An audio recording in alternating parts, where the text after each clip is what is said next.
mbunge mwenzangu Donya, mume wako, familia kwa ujumla, majirani, marafiki, kanisa. Bwana Yesu asifiwe. Bwana Yesu asifiwe tena. Tupunge mkono wa buriani kwa yule ambaye ametuacha siku ya leo. Asante sana. Mimi naitwa Lilian Chebet Siyoi wa Walubengo. Mimi ni Mkalenjin, nimeolewa na Mluya, na ina maana ya kuwa sisi kama Wakenya tunaitamari, si ndio? Ndio tuweze kupata mbegu tofauti tofauti na tuweze kumaliza ukabila. Si ni ukweli?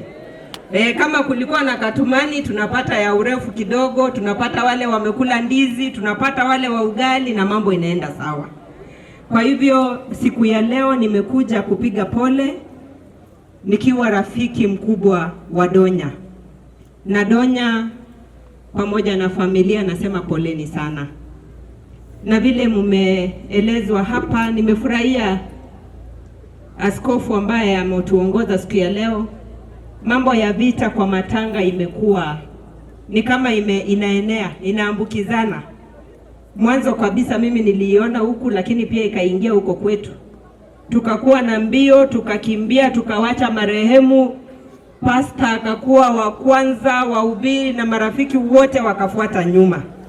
Na ikawa tumefanya vibaya kwa sababu yule ambaye ametuacha leo ndio siku yake.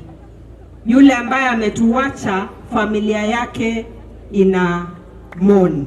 Kwa hivyo ni vyema tukipeana heshima kama vile tumepeana, na nataka nishukuru sana kanisa kwa sababu mlisisitiza na tunaelekea kumaliza na kumekuwa na amani. Niseme tu kuhusu mambo ya siasa, mimi ni mtu wa Kenya Kwanza. Lakini vile mumeona tumekuja hapa tukiwa viongozi wa chama zote. Ina maana sisi tunapendana. Na mimi nataka niwaombe watu wa Kisii msitumike na viongozi. Mumesikia vile Osoro na Fatuma wanafanya fana hapa? Na mtu akiona wakiwa kule bunge wakirushiana cheche, mtu anasema hawa ni maadui kabisa. Kwa hivyo vijana wetu tusitumike kuleta vurugu. Tujue hawa wanasiasa ni marafiki. Difference yao ni chama, lakini baada ya hapo tunaendelea na kazi. Na wale walikuwa hapa wakaongea, wenye walikuwa naomba kura, nilisikia wana bypass mbunge. Na unajua mbunge huyu tu kwa hii miaka 5 ambayo mlimpa ndio mwenye anaweza akawakilisha mambo ya constituency yenu.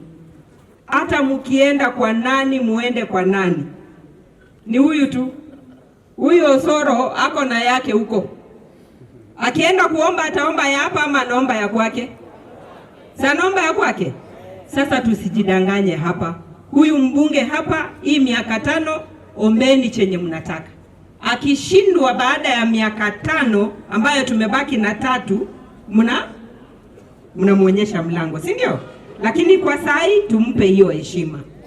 Na ya pili nataka niseme, wakati ambapo tunabadilisha viongozi, kuna yule alisema hapa, wakati unaingia your first term, unaenda kusoma. Unaanza kujua ofisi gani inapeanwa nini, ni urafiki gani umeunda, na pia president amekutambua kiwango gani. Ili wakati ambapo unataka kuleta maendeleo nyumbani, inakuwa rahisi kwako. Kwa hivyo nataka niwaombe viongozi ambao mmewapa, mmepika chapati upande moja, mpike upande wa pili. Wakishindwa muwaonyeshe nini?